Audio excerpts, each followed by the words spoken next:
Afternoon, everyone. So yesterday I introduced Billionaire Boy and I read the blurb to you, and it said that there's one thing that Joe really needs, and that's a friend. So I'm going to read a chapter with you today. And in this chapter there is some new vocabulary, so I thought I'd share that with you to start off with, like I always do.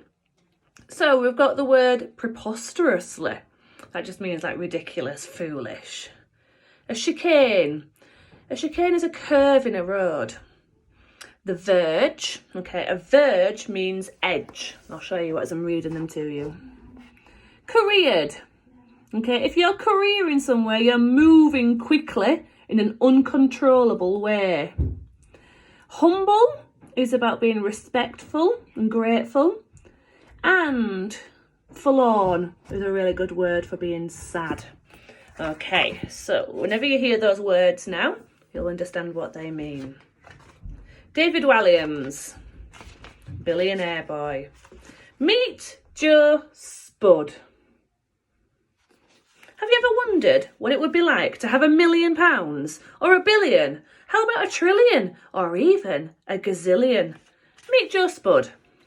Joe didn't have to imagine what it would be like to have loads and loads and loads of money. He was only 12, but he was ridiculously, preposterously rich.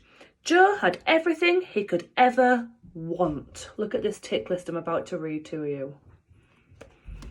100-inch plasma widescreen, flat screen, high-definition TV in every room in the house. 500 pairs of Nike trainers. A Grand Prix racetrack in the back garden.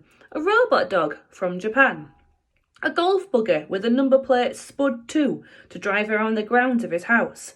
A water slide which went from his bedroom into an indoor Olympic-sized swimming pool. Every computer game in the world. 3D IMAX cinema in the basement. A crocodile. 24-hour personal masseuse. That's someone who gives you a massage. Underground 10-lane bowling alley. Snooker table.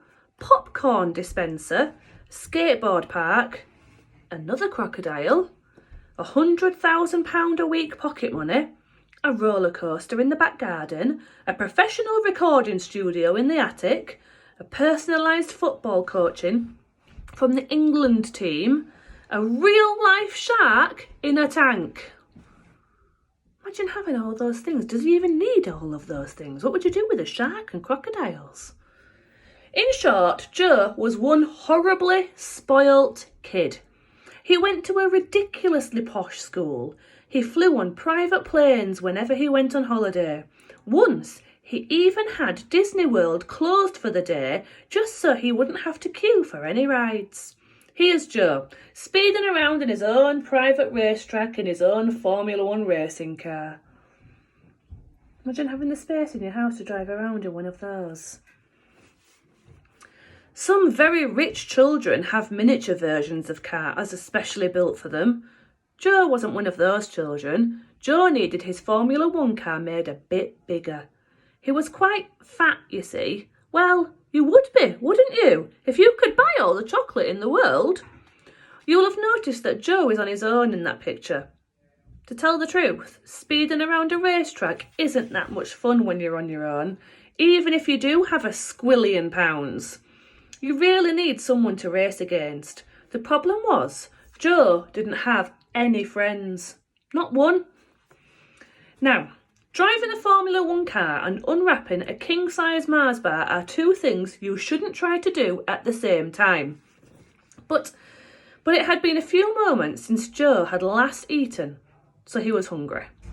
As he entered the chicane, he tore open the wrapper with his teeth and took a bite of the delicious chocolate-coated nougat and caramel.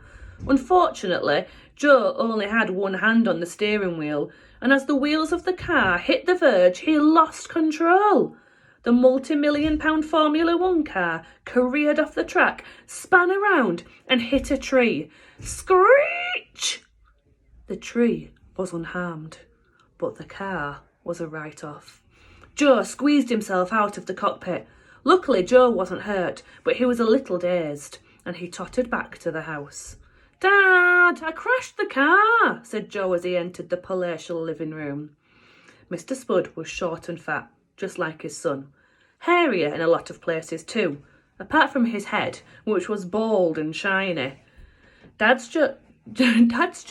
Joe's dad, was sitting on a 100-seater crocodile skin sofa and didn't look up from reading the day's copy of The Sun. "Don't worry, Joe," he said. "I'll buy you another one." Joe slumped on the sofa next to his dad. "Oh, happy birthday, by the way, Joe." Mr. Spud handed an envelope to his son without taking his eyes off the girl on page 3. Joe opened the envelope eagerly. How much money was he going to receive this year? The card, which read, "Happy 12th birthday, son," was quickly discarded in favour of the cheque inside. Joe could barely disguise his disappointment. £1 million, he scoffed. "Is that all?" "What's the matter, son?" Mr. Spud put down his newspaper for a moment. "You gave me £1 million last year," whined Joe, "when I turned 11. Surely I should get more now that I'm 12. Mr. Spud reached into the pocket of his shiny grey designer suit and pulled out his chequebook. His suit was horrible and horribly expensive. "Oh, I'm so sorry, son," he said. "Let's make it £2 million. Now, it's important you realise that Mr. Spud has not always been this rich. Not so long ago, the Spud family had lived a very humble life. From the age of 16, Mr. Spud worked in a vast loo roll factory on the outskirts of town. Mr. Spud's job at the factory was so boring. He had to roll the paper around the cardboard in a tube, roll after roll, day after day, year after year, decade after decade. This he did over and over again until nearly all his hope had gone. He would stand all day by the conveyor belt with hundreds of other bored workers repeating the same mind-numbing task. Every time the paper was rolled onto one cardboard tube, the whole thing started again, and every loo roll was the same. Because the family was so poor, Mr. Spud used to make birthday and Christmas presents for his son from the loo roll inner tubes. Mr. Spud never had enough money to buy Joe all the latest toys, but would make him something like a loo roll racing car, or a loo roll fort, complete with dozens of loo roll soldiers. Most of them got broken and ended up in the bin. Joe did manage to save a sad-looking loo roll space rocket, though he wasn't sure why. The only good thing about working in a factory was that Mr. Spud had lots of time to daydream. One day he had a daydream that was to revolutionise bottom wiping forever. Why not invent a loo roll that's moist on one side and dry on the other, he thought as he rolled paper around his 1000th roll of the day. Mr. Spud kept his idea top secret and toiled for hours locked in the bathroom of their little council flat, getting his new double-sided loo roll exactly right. When Mr. Spud finally launched Bum Fresh, it was an instant phenomenon. Mr. Spud sold 1 billion rolls around the world every day, and every time a loo roll was sold, he made 10 pence. It all added up to an awful lot of money, as this simple maths equation shows. See there it says wonga. That's a slang word that means money. Joe Spud was only 8 at the time Bum Fresh was launched, and his life was turned upside down in a heartbeat. First, Joe's mum and dad split up. It turned out that for many years Joe's mum Carol had been having a torrid affair with Joe's Cub Scout leader Alan. She took a £10 billion divorce settlement. Alan swapped his canoe for a gigantic yacht. Last anyone had heard, Carol and Alan were sailing off the coast of Dubai, pouring vintage champagne on their crunchy nut cornflakes every morning. Joe's dad seemed to get over the split quickly and began going on dates with loads of endless page 3 girls, their models. Soon, father and son moved out of their poky council flat and into an enormous, stately home. Mr. Spud named it Bum Fresh Towers. The house was so large it was visible from outer space. It took 5 minutes just to motor up the drive. Hundreds of newly planted, hopeful little trees lined the mile-long gravel track. The house had 7 kitchens, 12 sitting rooms, 47 bedrooms and 89 bathrooms. Even the bathrooms had ensuite bathrooms, and some of those ensuite bathrooms had ensuite bathrooms. Despite living there for a few years, Joe had probably only ever explored around a quarter of the main house. In the endless grounds were tennis courts, a boating lake, a helipad, and even a 100-metre ski slope complete with mountains of fake snow. All the taps, door handles, and even toilet seats were solid gold.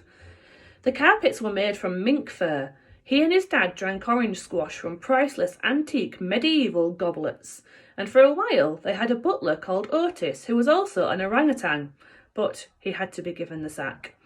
"Can I have a proper present as well, Dad?" said Joe as he put the cheque in his trouser pocket. "I mean, I've got loads of money already." "Tell me what you want, son, and I'll get one of my assistants to buy it," said Mr. Spud.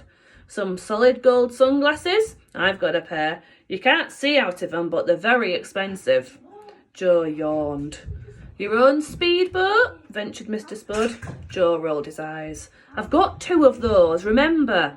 "Oh, sorry, son. How about £250,000 worth of W.H. Smith vouchers?" "Boring, boring, boring." Joe stamped his feet in frustration. Here was a boy with high-class problems. Mr. Spud looked forlorn. He wasn't sure there was anything left in the world that he could buy his only child. "Then what, son?" Joe suddenly had a thought. He pictured himself going round the racetrack all on his own, racing against himself. "Well, there is something I really want," he said tentatively. "Name it, son," said Mr. Spud. "A friend." "Oh, kind of feel sorry for him, even if he is, it sounds of it, like a spoilt brat." Wonder what happens next. We'll find out tomorrow.